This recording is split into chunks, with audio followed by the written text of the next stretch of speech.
Shalom, shalom, bonsoir, bonsoir. Bienvenue sur ce compte, le compte Messager du Christ, pour vous servir ici, donc, votre bien-aimé frère, l'ancien Sébastien, avec mon bien-aimé frère, le bien-aimé frère Nkuka Yengo Cédric. Bonsoir à toi, shalom à toi, mon frère Cédric. Bonsoir, shalom, grâce sur grâce et grâce pour grâce. Que le Seigneur nous remplisse encore de sa grâce surabondante, sa grâce insolente. Amen, amen, amen, amen. Alors, mon bien-aimé frère Cédric, ce soir, nous sommes là donc au rendez-vous à l'heure de 21h ici, heure de Paris. Nous sommes là donc pour un autre thème qui diffère de ce qu'on a eu à échanger, à partager les fois dernières. Mais je crois que nous serons tout autant édifiés par ce thème, parce que le thème, eh bien, c'est tout simplement, et je vais aller droit sur l'introduction donc de notre partage, à savoir, qu'en est-il de l'enlèvement de l'Église?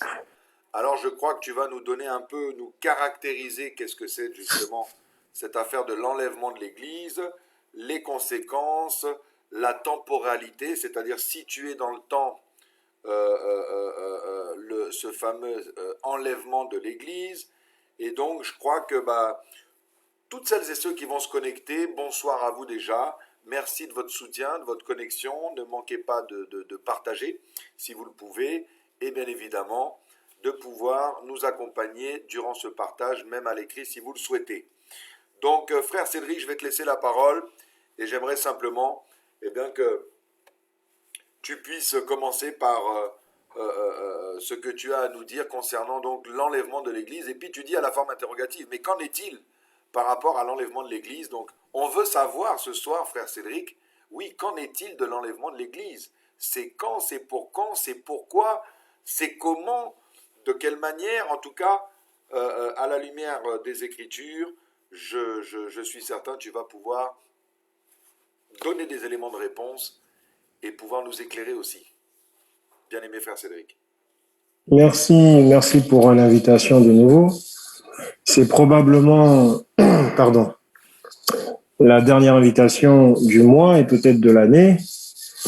On ne sait pas, on va voir comment le Seigneur guidera les choses. Et en tout cas, je prie le Seigneur qu'il soit au contrôle de cette nouvelle émission, de ce nouveau volet, qu'il nous guide, comme il a su le faire dans les derniers, et que sa grâce nous accompagne tout au long, hein, que l'on soit par sa grâce à la hauteur, que l'on puisse le mieux possible dégrossir le sujet, le mieux possible éclairer les étudiants de la Bible, les étudiants de la parole de Dieu, contenus dans la Bible. Voilà. Alors, un petit point, comme à mon habitude, donc non pas une suite, non pas un complément, mais un petit point, une sorte de petite synthèse, ou en tout cas un petit point à retenir de la dernière émission, donc qui s'intitulait, je pense, de mémoire, Les puissants de ce monde réduiront-ils la population mondiale? Plus ou moins ça. Bon, un petit point sur ça, notamment par rapport à l'Afrique. Parce que bon, vous êtes sans ignorer que j'ai ce fardeau pour l'Afrique, pour la libération de l'Afrique, pour l'éveil des consciences en Afrique, pour l'émancipation de l'Afrique, pour le développement de l'Afrique. Lorsque, justement, à propos de la réduction de la population mondiale, lorsque M. Macron s'en va dire en Afrique que le problème des Africains, c'est qu'ils sont trop nombreux, c'est qu'ils font beaucoup trop d'enfants, c'est que, voilà, ils font à loisir des enfants et ne travaillent pas assez, et que ce serait là un problème pour l'Afrique. Ne pas travailler assez, certainement, c'est un problème pour l'Afrique. En revanche, faire trop d'enfants n'est absolument pas un problème pour l'Afrique. Ce n'est pas parce que M. Macron n'en a jamais fait et peut-être ne sait pas en faire que du coup, ça va être un problème pour ceux qui savent en faire. Absolument pas. Je demande plutôt du haut de ce plateau virtuel, le plateau de notre bien-aimé frère Aïs, notre pasteur, je demande plutôt aux Africains qui m'écouteront de faire beaucoup d'enfants, pour ceux qui le peuvent. Nos femmes africaines, nos sœurs africaines, nos mères africaines, pour celles qui le peuvent, faites beaucoup d'enfants. si vous m'entendez. Parce que la Chine est aujourd'hui, on passe d'être la première puissance mondiale sur plusieurs aspects, l'économie, l'industrie militaire et tout le reste, parce que, ils sont nombreux. Parce qu'ils sont nombreux, ils sont plus d'1 milliard. C'est une force, surtout sur le plan économique et financier. Le marché de plus d'1 milliard de personnes, c'est une force. Et donc, je pense qu'au contraire, l'Afrique, avec tout ce qu'elle subit comme génocide, comme massacre, comme... vous savez, il y a un programme. Alors moi, je passe souvent pour être paranoïaque, ou paranoïaque, mais en vérité, il suffit de lire. Il suffit de lire. Le problème avec nous, les Africains, c'est que nous ne lisons pas. Et il suffit de lire pour se rendre compte qu'il y a véritablement un programme d'extermination des Africains, mais pas que, de l'humanité tout entière quasiment, comme on l'a vu justement dans le dernier volet. D'accord ? Mais prioritairement, d'abord des Africains. Il y a un véritable programme d'extermination et les Africains sont les seuls à ne pas le savoir, ou en tout cas sont les seuls à feindre de l'ignorer. D'accord ? Et c'est pour ça que je dis on a besoin d'être nombreux en Afrique. Comme ça, ceux qui sont tués, ceux qui sont massacrés sont tout de suite remplacés par d'autres, à défaut d'être beaucoup plus nombreux que ce que nous sommes aujourd'hui. Le nombre est une force. Ne nous laissons pas berner par les histoires de planning familial et compagnie. Les familles, je répète encore, les femmes à qui le Seigneur en a fait grâce, à qui le Seigneur en a donné la capacité physique, les femmes qui sont capables de porter des dizaines d'enfants, 10, 11, 12, 13, 14, 15 en Afrique, qu'elles le fassent. Celles qui n'ont pas cette grâce-là, qu'elles se tiennent à carreau. Mais celles qui l'ont, qu'elles le fassent. En tout cas, en Afrique, on a besoin d'être très nombreux. Donc voilà le point que je tenais à faire par rapport au dernier volet, donc à la dernière émission. Et pour poursuivre, alors comme je vous ai dit, je ne suis pas un religieux. Si ceux qui se connectent s'attendent uniquement à entendre 1 Jean 2, 3 Jean 4, 1 milliard de pierres versées 2 millions, c'est ça, ce n'est pas moi. Voilà. Il y a plein de gens qui sont là pour ça. Moi, je ne suis pas là pour ça. Je suis là pour aussi bien l'éveil de conscience que pour l'édification spirituelle. Donc, je veille au grain pour que ces deux aspects-là se fassent. En tout cas, chez les personnes à qui le Seigneur, ou devant qui le Seigneur me fait grâce de me tenir. Alors, maintenant que c'est dit, maintenant que c'est fait, grâce sur grâce et grâce pour grâce, encore une fois, demeurez bénis dans vos demeures, demeurez bénis dans vos maisons, que la grâce surabonde et que vraiment le Seigneur pourvoit lui-même à vos besoins. Alors, en ce qui est du thème donc de ce soir, on est en interaction avec mon frère qui pourra, comme on l'a fait jusqu'aujourd'hui, m'interrompre, poser des questions, me couper ou lui aussi rebondir sur des choses que l'esprit va pouvoir souffler dans son esprit. Alors, donc en ce qui est du thème de ce soir, c'est l'enlèvement d'Église. Donc l'enlèvement d'Église, qu'en est-il ? Qu'en est-il de l'enlèvement de l'Église ? Voilà, qu'en est-il de l'enlèvement d'Église ? Alors, l'enlèvement d'Église, c'est un sujet qui aujourd'hui passe par exemple, pour le mouvement New Age dont on a parlé, le New Age dans l'Église, dont on a parlé ici, justement, sur ce plateau virtuel au niveau des directs Facebook depuis le mois de mai. Au niveau, par exemple, du mouvement New Age dans l'Église, l'enlèvement d'Église est devenu un mythe, un mythos, comme on dit en grec. Les prédicateurs New Age et compagnie qui sont dans l'Église nous ont fait savoir que pour eux, l'enlèvement n'est qu'un mythe. En fait, l'enlèvement d'Église est une histoire fomentée de toutes pièces par Paul, le fameux apôtre Paul dont on parle déjà depuis, je crois que c'était l'émission sur les femmes, l'exhortation faite aux femmes, où j'ai fait un plaidoyer. Merci. Où j'ai fait un plaidoyer justement concernant le bien-aimé frère Paul, un plaidoyer en sa faveur. Voilà. Donc, d'aucuns disent que Paul, c'était un illuminé, c'était un surexcité, c'était un spirituel, et qui de ce fait-là, donc, a inventé une histoire, est allé jusqu'à inventer une histoire, à savoir l'enlèvement de l'Église. Parce que, à ce qui paraît, nulle part ailleurs dans la Bible on en parle. Paul serait le seul à avoir évoqué la question de l'enlèvement de l'Église. Et donc, à cause de ça, les prédicateurs, pasteurs du New Age aujourd'hui nous disent, non, voilà. Et ça, c'est l'une donc des raisons. Parce qu'ils disent que Paul était un peu mytho, finalement. Il a un peu versé dans la mythomanie, dans le mensonge compulsif. parce qu'il tenait tellement à ce que les gens se tiennent à carreau, à ce que les gens se comportent bien, à ce que les gens se tiennent droit, soi-disant. Bon, il y a encore d'autres raisons pour lesquelles on nous fait entendre que ce serait comment dire, une hallucination, une illusion ou un mensonge. Il y a d'autres raisons, telles que on nous dit mais ça fait peur aux chrétiens. Donc il faut pas en parler, il faut pas prêcher l'enlèvement d'église. Ça fait peur aux chrétiens. Voilà. Et donc pour ces raisons-là, on nous parle de moins en moins de l'enlèvement d'église. Moi, je me souviens, il y a de cela, même si je suis déjà un vieillard de 120 ans, mais il y a de cela quoi? Il y a de cela, je pense, peut-être 22 ans à peu près, quand j'ai pour la première fois écouté prêcher l'évangile. Je me souviens que le pasteur qui nous parlait de l'évangile parlait sans cesse sur le livre de l'Apocalypse de Jean. Et vous savez vous-même comment l'Apocalypse de Jean est terrible pour beaucoup de gens. Pour avoir justement touché ça à quelques reprises, justement, pendant nos émissions en commun avec mon bien-aimé frère Seb, bah, beaucoup nous ont fait des retours. Ah, on a peur, on fait des cauchemars. Depuis qu'on entend le frère Kukaengo, on fait des cauchemars. Bon. Donc, le livre de l'Apocalypse est effectivement effrayant. Et quand j'ai écouté, il y a 22 ans de cela, en tout cas plus ou moins, à peu près, quand j'ai écouté pour la première fois prêcher l'évangile, bah, j'avais affaire à un prédicateur, à un pasteur qui ne parlait que sur le livre de l'Apocalypse. Et donc, il insistait sur le jugement dernier, il insistait sur la résurrection des morts, il insistait sur le grand trône blanc, il insistait sur le livre scellé de 7 sceaux, il insistait sur les 7 sceaux eux-mêmes, il insistait sur le 7e sceau, les 7 tonnerres, sur le silence d'une demi-heure, sur les 7 anges, les 7 trompettes, enfin bon, c'était voilà. Et bien sûr sur l'enlèvement, car dans l'Apocalypse, il est question de l'enlèvement de l'Église également. Donc il insistait sur ces choses.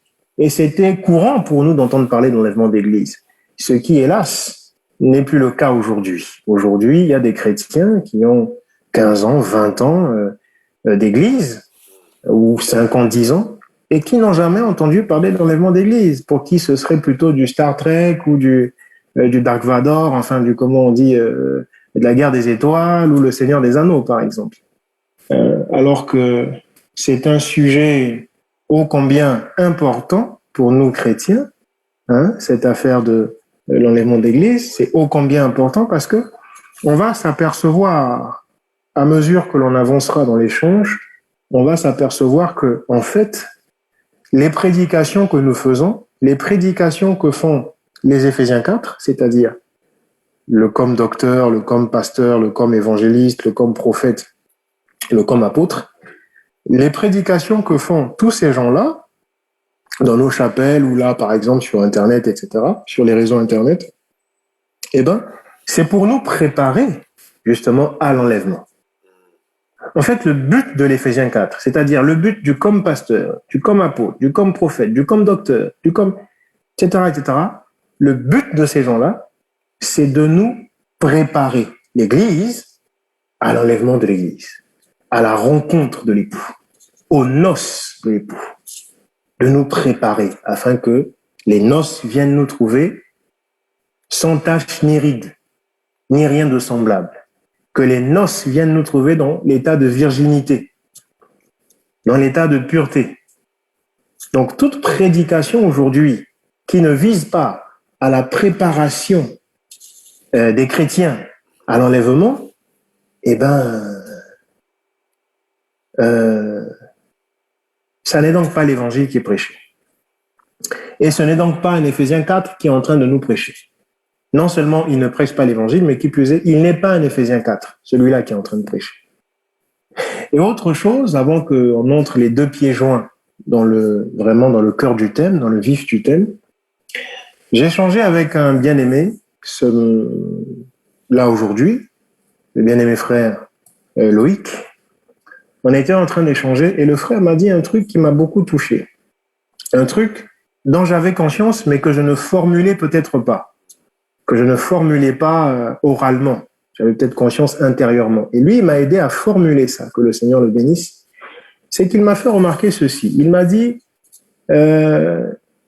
Kukayengo, tu sais, quand on prêche aujourd'hui, C'est bien de prêcher. On peut faire une excellente prédication. On peut faire un très bon message qui est scripturaire, qui est biblique, qui est de Dieu.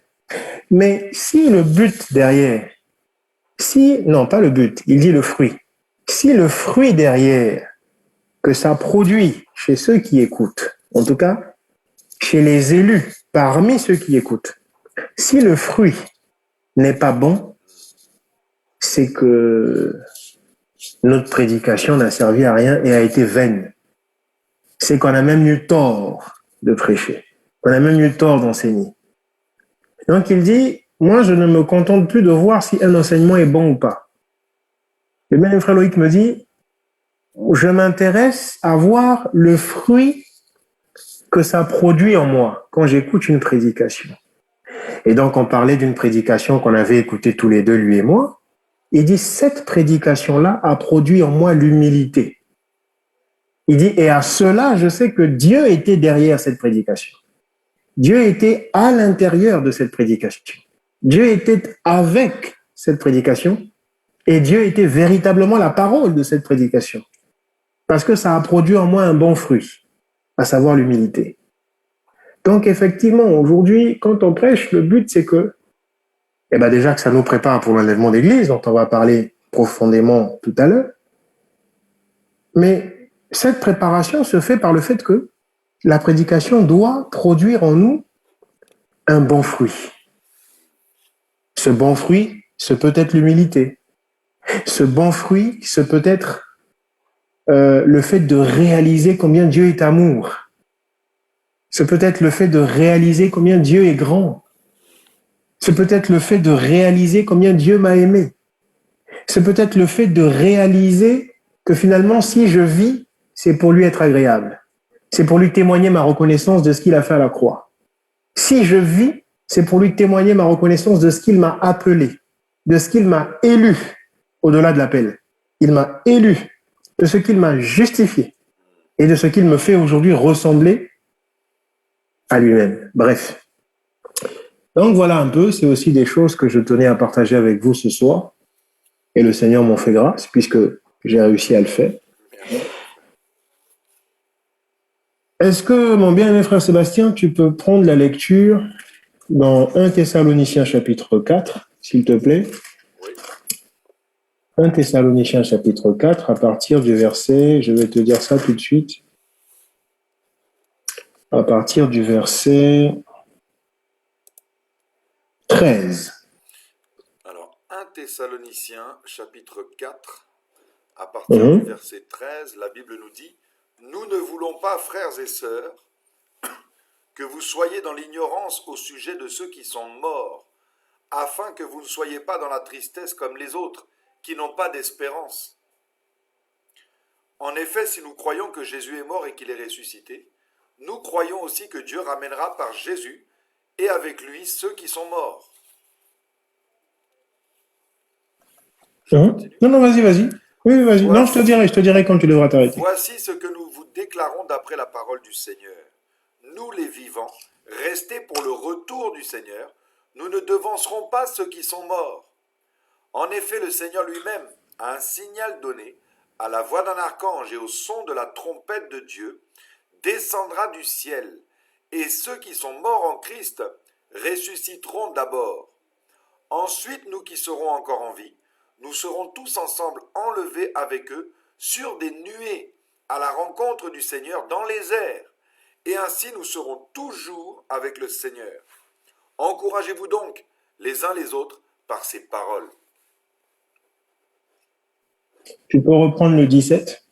Verset 17. Ensuite, nous qui serons encore en vie, nous serons tous ensemble enlevés avec eux sur des nuées à la rencontre du Seigneur dans les airs, et ainsi nous serons toujours avec le Seigneur. Je vais le relire moi aussi, mais que le 17. Je vais relire que le 17.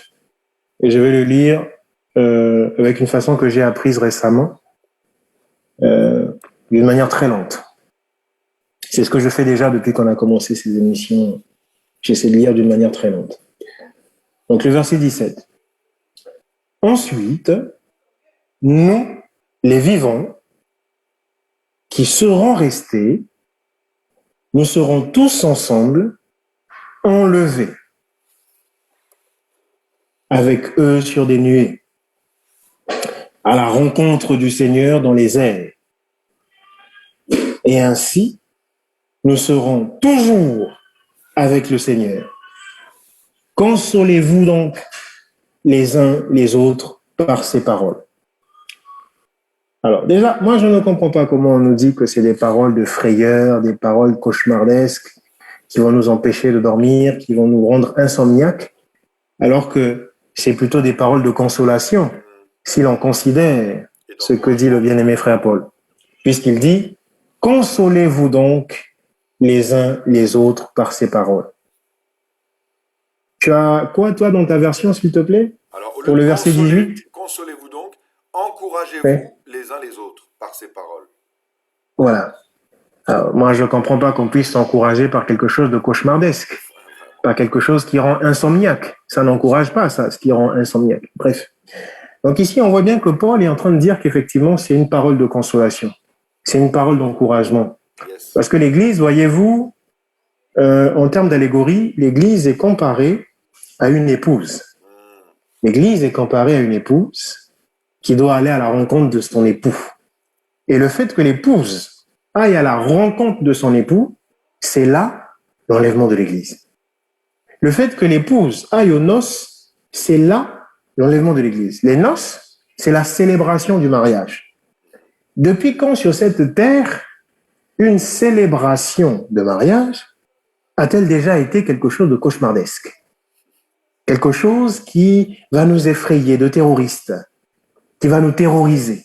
Au contraire, quand il y a des noces qui doivent se produire, une célébration de mariage, les gens sont tout excités, les gens courent tous azimuts, les gens sautent de joie, trépignent, gigotent dans tous les sens et jacassent, n'est-ce pas? Personne n'est terrorisé lors d'une cérémonie de mariage, ou en tout cas à l'approche de la cérémonie de mariage. C'est vrai qu'il y a un petit peu de stress au niveau des deux protagonistes, ouais, bien sûr. Mais par-dessus ce petit stress, il y a une très grande joie, une immense joie indescriptible. Voyez? Et c'est le cas. C'est pour ça que le verset 18 nous dit « Consolez-vous ». Car au verset 17, le bien-aimé frère Paul parle de manière explicite, de manière on ne peut plus claire de l'enlèvement d'Église. Car il dit « Ensuite, nous les vivants, qui seront restés, nous serons tous ensemble enlevés. » Voilà, le mot énoncé, enlevé. C'est avec ce mot enlevé que l'on parle de l'enlèvement d'Église. D'accord? Il dit enlevé avec les morts qui seront ressuscités et ensemble nous irons dans les nuées à la rencontre de notre Seigneur Jésus-Christ, qui est également notre époux, dans un sens spirituel. D'accord? On va essayer de dégrossir ensemble le thème avec une petite méthode. Vous savez, je vous emmène souvent des méthodes. Je vous avais parlé du contexte immédiat, contexte étendu. Là, je vais vous parler, alors cette fois-ci, c'est une méthode que beaucoup connaissent, ceux qui ont fait la PNL, par exemple, programmation neurolinguistique, ceux qui en ont étudié un petit peu, même si c'est pas, voilà, si on n'a pas étudié ça, c'est pas non plus, voilà, c'est pas la fin du monde, quoi, c'est pas une chanson. Bref. Mais chacun en fait un petit peu. Voilà, on va vous parler, par exemple, du QQOQ-CCP. Une fameuse méthode, le QQOQ-CCP. Qui, quoi, où, comment, combien, quand, pourquoi. Je crois que j'ai peut-être pas dit ça dans l'ordre, mais enfin bon. Qui, quoi, où, quand, combien, comment, pourquoi. D'accord? On va essayer de dégrossir comme ça l'enlèvement. Donc l'enlèvement concerne le qui, l'enlèvement c'est quoi, l'enlèvement se fera où, l'enlèvement, combien de gens vont être enlevés, ça va se faire quand, d'accord, ça va se faire pourquoi, etc., etc., d'accord. Donc QQOQ, CCP, qui, quoi, où, comment, combien, quand, pourquoi. Alors, la chose est donc lancée dans le verset 17, 1 Thessaloniciens chapitre 4. Mais alors, est-ce qu'il n'y a que 1 Thessaloniciens chapitre 4 qui en parle? Non. Parce que sinon, on ne saurait pas quand ça se produirait, parce que 1 Thessaloniciens chapitre 4 n'a pas situé la chose dans le temps. Ça a juste dit que tel événement va se dérouler, mais ça n'a pas dit quand. Et pourtant, nous savons exactement quand ça va se dérouler. Donc, c'est bien la preuve que 1 Thessaloniciens 4 n'est pas le seul à en parler. Donc l'enlèvement, c'est ça, l'enlèvement de l'Église. C'est le fait que les chrétiens, à un moment donné, lequel moment que l'on verra tout à l'heure, excusez-moi, à un moment donné, seront enlevés, vont quitter la terre. D'ailleurs, à ce propos, nous, les chrétiens, nous n'y croyons plus, nous ne croyons plus à l'enlèvement. Cependant, les païens y croient. Ils y croient tellement qu'ils ont même fait des films là-dessus. Un jour, je prêchais en chair et j'expliquais que j'ai suivi un film, justement, où ça se passait dans un avion.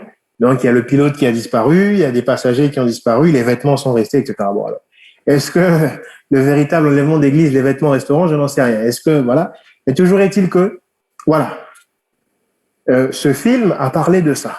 Et ça avait créé un chahut et un cafouillage dans la ville, un cafouillage tel que tout le monde, tous les médias venaient pour dire oui, mais qu'est-ce qui s'est passé? Des gens ont disparu, etc.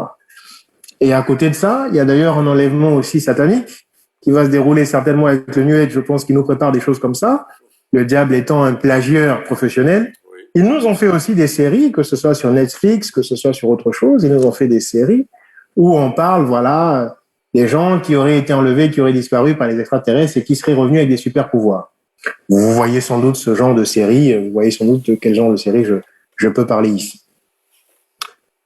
En tout cas, les païens y croient, bien plus que nous, qui étions censés y croire.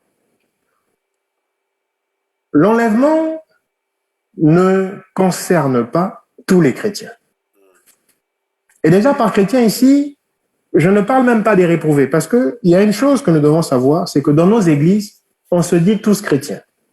Ce qui est normal, ce qui est a priori en tout cas, ce qui est a priori normal, puisque à l'église, on parle de Jésus. À l'église, la plupart des gens sont passés dans les eaux du baptême. À l'église, la plupart des gens prient très fort et très longtemps. La plupart des gens chantent les cantiques. D'accord? Bref. Donc, a priori, on se dit tous chrétiens. Mais ce qu'il faut savoir, c'est que dans nos chapelles, on n'est pas tous chrétiens. On n'est pas tous chrétiens, parce que dans nos chapelles, il y a le blé et il y a l'ivraie. Il y a les deux semences, la semence du serpent et la semence de la femme. Il y a les deux semences, le blé et l'ivraie, le serpent, la femme. D'accord? Les fils de la promesse, d'accord? Et les fils de la perdition. De la perdition. Donc, il y a ces deux semences-là dans nos chapelles. Tout le monde n'est pas chrétien, en vérité, ou dans la profondeur des choses. Bien que nous nous disions tous chrétiens, bien que nous disions tous Jésus, Jésus, Jésus, bien que nous parlions quasiment tous en langue, sauf moi, parce que cette affaire de parler en langue, je n'y crois pas. Bon, bref, mais ça, c'est un autre sujet. On ne va pas entrer dedans maintenant. Vous voyez? Donc, il y a deux semences. Le serpent, la femme. Les fils de la perdition, les fils de la promesse. Les fils de la colère, les fils de la lumière. D'accord? Bon, maintenant, quand je dis ici que l'enlèvement ne concerne pas tous les chrétiens, je ne compte même pas ici dans le mot chrétien les fils de la perdition et de la colère qui sont avec nous dans nos chapelles.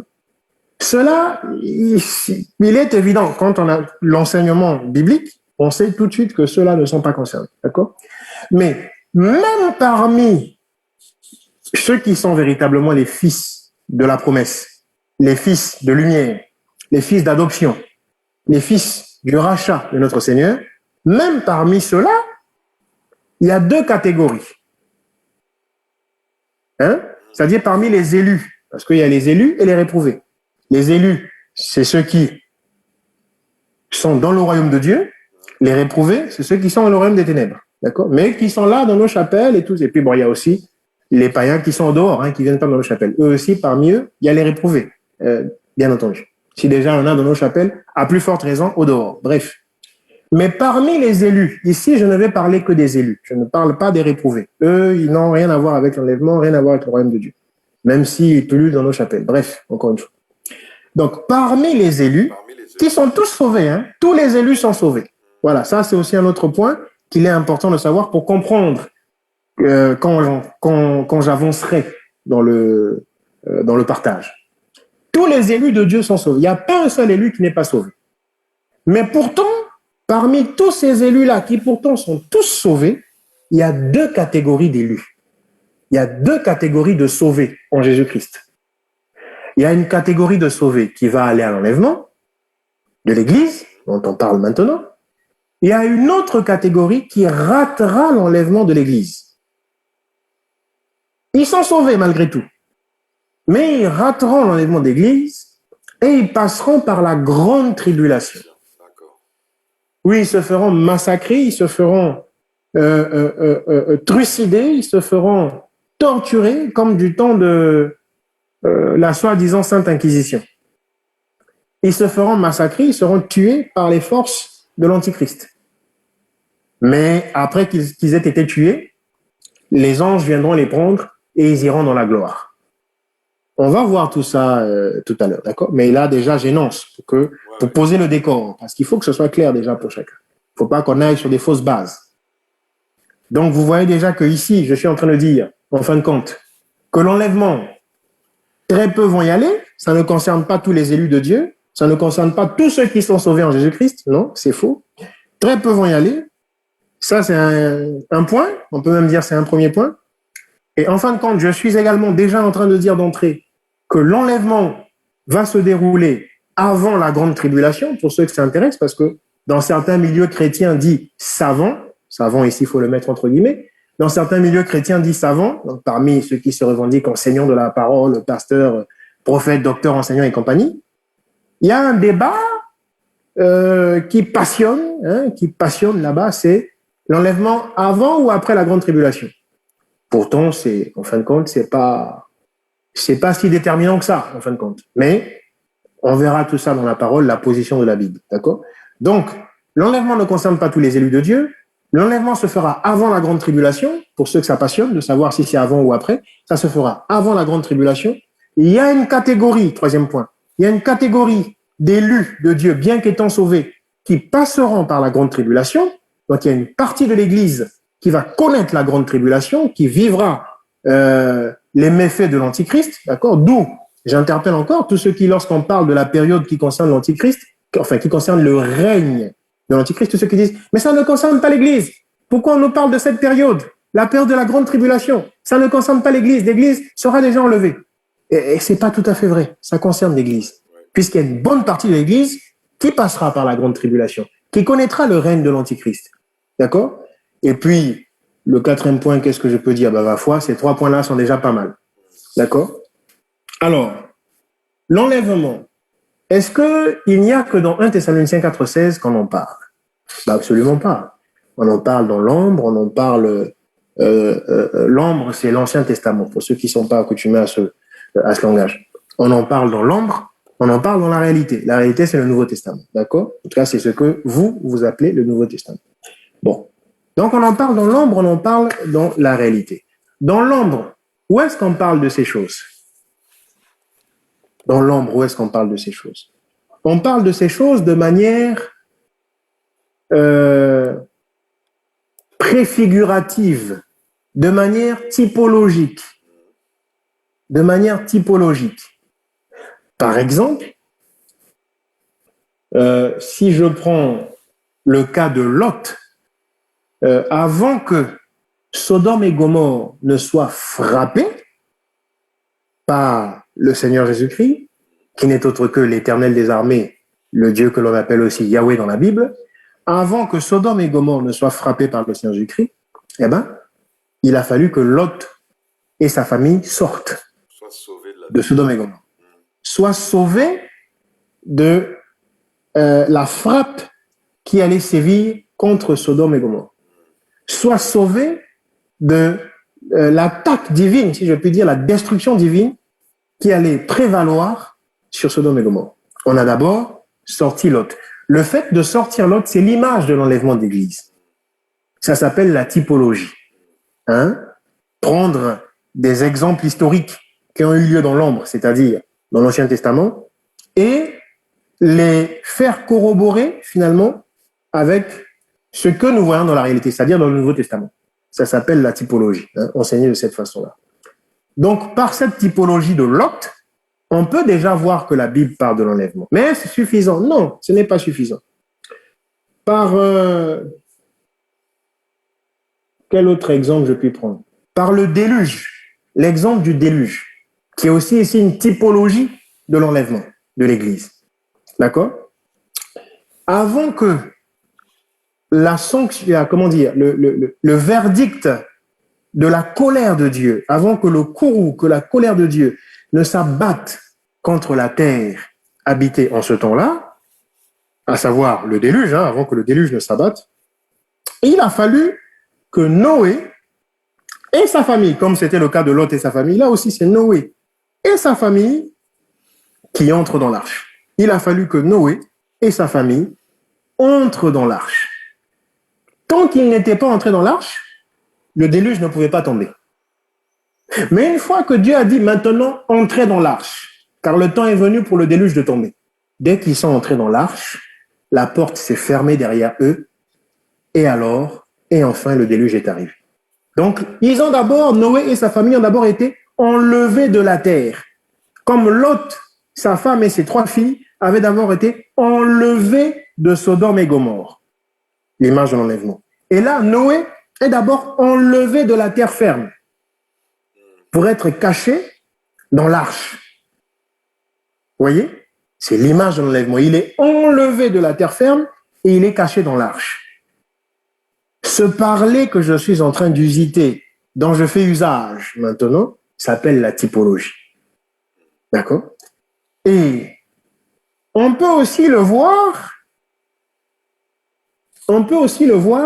avec Rahab, dénommée la prostituée. Toujours en langage typologique. On peut le voir avec Rahab, dénommée la prostituée. Quand les enfants d'Israël sont entrés pour accomplir le courroux de Dieu, le verdict de Dieu contre les Cananéens, lorsqu'ils sont entrés dans Canaan, je crois que c'était Jéricho, lorsqu'ils sont entrés, mais Jéricho qui bien sûr fait partie de Canaan, pour que le courroux de Dieu ne s'abatte sur les Cananéens de l'état de Jéricho, il a fallu d'abord mettre à l'abri Rahab et sa famille. Il a fallu d'abord les mettre à l'abri pour ne pas que un, qui pourtant était cananéen, ne subisse le courroux, la colère de notre Seigneur Jésus-Christ. D'accord? Il a fallu qu'ils soient mis à l'abri. Et pour qu'ils soient mis à l'abri, on leur avait dit, il faut mettre un fil cramoisi à la fenêtre. On avait dit à Rahab, écoute, si tu veux être sauvé, quand on va revenir, comme tu nous as fait du bien là, quand on va revenir, si tu veux être épargné, on te demande de mettre un signe à ta maison. Ce signe sera un fil cramoisi. Pas un fil de n'importe quelle couleur. Non. Tu mets un fil cramoisi. Si tu mets un fil bleu, c'est tant pis pour toi. Si tu mets un fil rouge, tout simplement rouge, c'est aussi tant pis pour toi. Si tu mets un fil, noir ou blond, c'est tant pis pour toi. Jaune, bref. On lui a dit cramoisi. Et ce fil cramoisi qu'elle a dû mettre à sa fenêtre, le cramoisi, c'est la couleur sang, la couleur du sang. Parce que le sang n'est pas tout à fait rouge. D'accord? Il est cramoisi. Et on lui a dit, tu dois mettre. Donc, c'est la couleur du sang. C'était ici l'ombre et l'image de l'œuvre de la croix. Donc, c'était déjà pour dire que tu seras racheté par l'œuvre de la croix. Les rachetés se feront par l'œuvre de la croix qui viendra, par Jésus-Christ. C'était déjà une image. Et que donc l'enlèvement concerne les rachetés de la croix, ou les rachetés par la croix, par l'œuvre rédemptrice à la croix. Bon, je vais essayer de ne pas trop entrer dans les mystères, parce que je sais que la plupart des gens ne sont malheureusement pas accoutumés à la profondeur de l'enseignement. D'accord? Et donc on va essayer d'être compris de tout le monde. Parce que je le disais déjà la dernière fois, donc je fais ici une parenthèse, qu'il y a certains qui se délectent de dire, après qu'ils aient prêché, vous avez compris? Ah, on n'a pas compris. Ils disent, mais c'est normal, je suis docteur. Donc quand je parle, vous ne pouvez pas comprendre. J'ai déjà déploré ce genre d'attitude, ce genre de comportement. Le docteur, c'est au contraire celui qui, lorsqu'il parle, les gens comprennent. Parce qu'il a rendu clair ce qui était compliqué.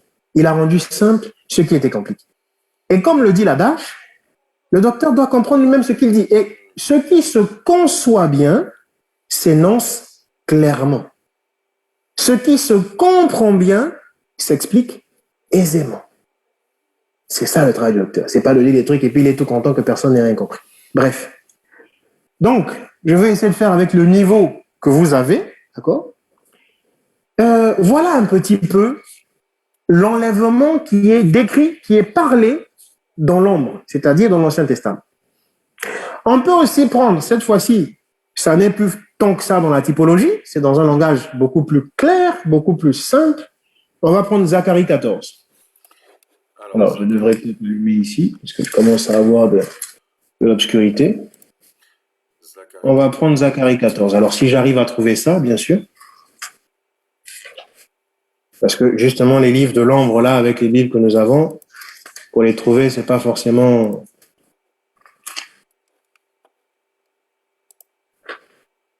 Je suis en train de chercher.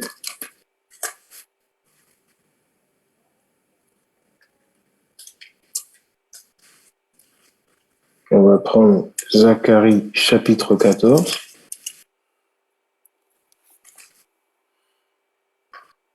Tu as trouvé, toi qui as Internet? Zacharie 14. Alors, comme je ne connais... Oui, mais le problème, c'est que comme je ne connais pas le verset par cœur, je connais juste le chapitre par cœur, mais pas le verset. Alors, du coup, je risque de te faire lire depuis le début et ça risque, mais quoique le temps que je prends à trouver, c'est peut-être équivalent au temps que tu prendras à lire si tu lis depuis le verset 1. Zacharie 14 au verset 1, la Bible dit « Voici qu'arrive un jour pour l'Éternel, et l'on partagera au milieu de toi le butin qu'on t'a pris. Je rassemblerai toutes les nations pour qu'elles attaquent Jérusalem. La ville sera prise, les maisons seront pillées et les femmes violées. La moitié de la ville partira en exil, mais le reste du peuple ne sera pas éliminé de la ville.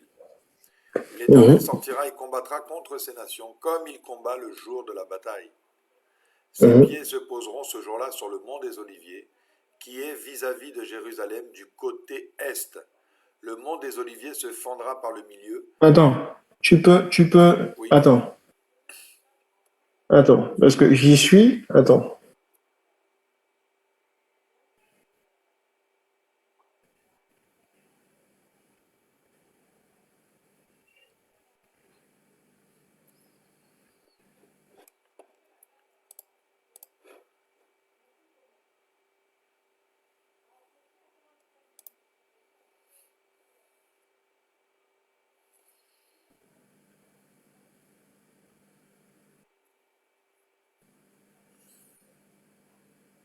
Vas-y, tu peux reprendre la lecture, s'il te plaît.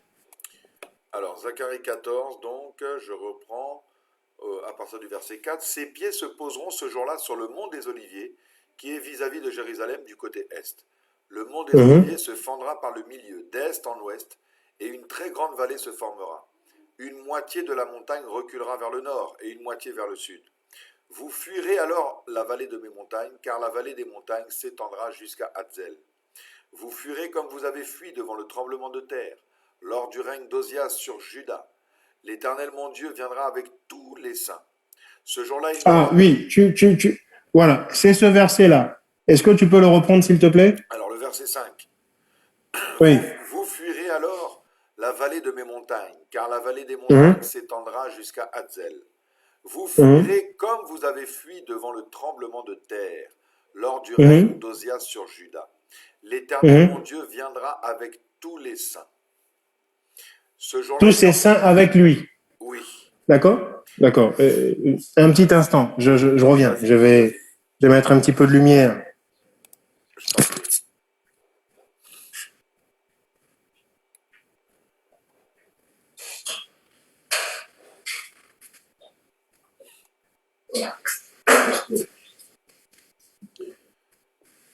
Ça, c'était le verset 5. Ça, c'était le verset 5. Voilà, donc c'est surtout le verset 5 qui ici va beaucoup nous intéresser. Déjà, au verset 3, on peut lire, au verset 3, donc Zacharie chapitre 14, au verset 3, on peut lire « L'Éternel paraîtra et il combattra ces nations, comme il combat au jour de la bataille. » Au verset 3, on lit « L'Éternel paraîtra et il combattra. » Il paraîtra, c'est-à-dire surgira à la vue de tous. L'Éternel va surgir et sera vu par tous. D'accord? Au verset 3. Au verset 5, donc, on dit, vous fuirez dans la vallée de mes montagnes, car la vallée des montagnes s'étendra jusqu'à Hadzel. Vous fuirez comme vous avez fui devant un tremblement de terre, au temps d'Ozias, roi de Juda. Et l'Éternel viendra et tous ses saints avec lui. On est ici en train de parler de la venue de l'Éternel. La venue de l'Éternel. Et on nous dit que dans cette venue de l'Éternel, il posera ses pieds sur le mont des Oliviers, au verset 4. Au verset 4, on nous dit, ses pieds se poseront en ce jour-là sur la montagne des Oliviers. Ses pieds se poseront en ce jour-là sur la montagne des Oliviers. D'accord? Bien, frères, tu peux retrouver, je crois que c'est dans Actes chapitre 2. Tu peux retrouver l'événement où le Seigneur est ascensionné, c'est-à-dire monte dans la gloire, à la vue physique et visible des apôtres. Et les anges disent aux apôtres, mais pourquoi regardez-vous le Seigneur partir? Parce que de la même manière qu'il est parti, de la même manière il reviendra. Tu peux retrouver ça, je crois que c'est dans Actes chapitre 2, si je ne me trompe pas. Et si je me trompe, c'est pas grave, tu retrouveras quand même par la grâce de Dieu. Alors je suis donc justement, j'essaie de regarder dans Acte 2. Moi, je reste encore dans Zacharie 14, pendant ce temps-là.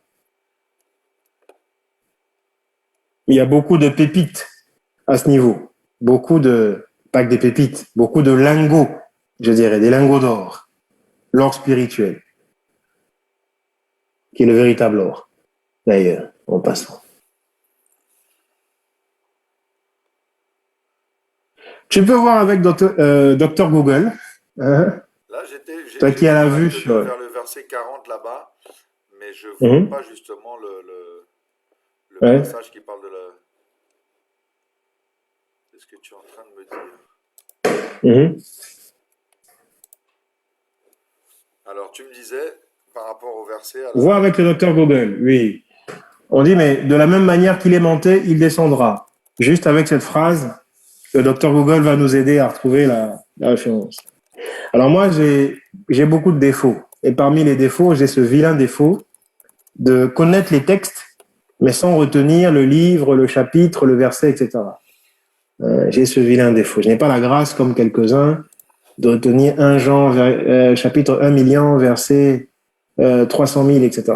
Alors on a dans Acte 1 au verset 11, là-bas. Ouais, d'accord. Acte 1... Tu peux lire pour nous, s'il te plaît? Oui. Au verset 11, je vais le prendre. Acte 1. Alors, et comme, plutôt à partir du verset 10, et comme ils avaient les regards fixés vers le ciel, pendant qu'ils s'en allaient, 2 hommes habillés de blanc leur apparurent, et dirent, hommes de Galilée, pourquoi restez-vous à regarder le ciel? Ce Jésus qui a été enlevé au ciel du milieu de vous, reviendra de la même manière que vous l'avez vu aller au ciel. D'accord. Quand vous remontez la lecture, merci, donc c'est acte 1 et non pas acte 2. Alors, quand vous remontez la lecture donc, de ce acte chapitre 1 que l'on vient de lire, vous allez vous rendre compte qu'ils sont sur la montagne des Oliviers. Au moment où le Seigneur est ascensionné, le Seigneur et les disciples sont tous sur la montagne des Oliviers. Ils sont sur la montagne des Oliviers. Et les anges, tel qu'on vient de le lire, les anges disent aux apôtres, mais vous le regardez, mais attendez, de la même manière qu'il est parti, là, de la même manière il reviendra. Or, il se trouve, au moment des faits, sur la montagne des Oliviers. Et là, Zacharie 14 nous dit au verset 4, comme il combat au jour de la bataille, ses pieds se poseront en ce jour sur la montagne des Oliviers lorsqu'il paraîtra.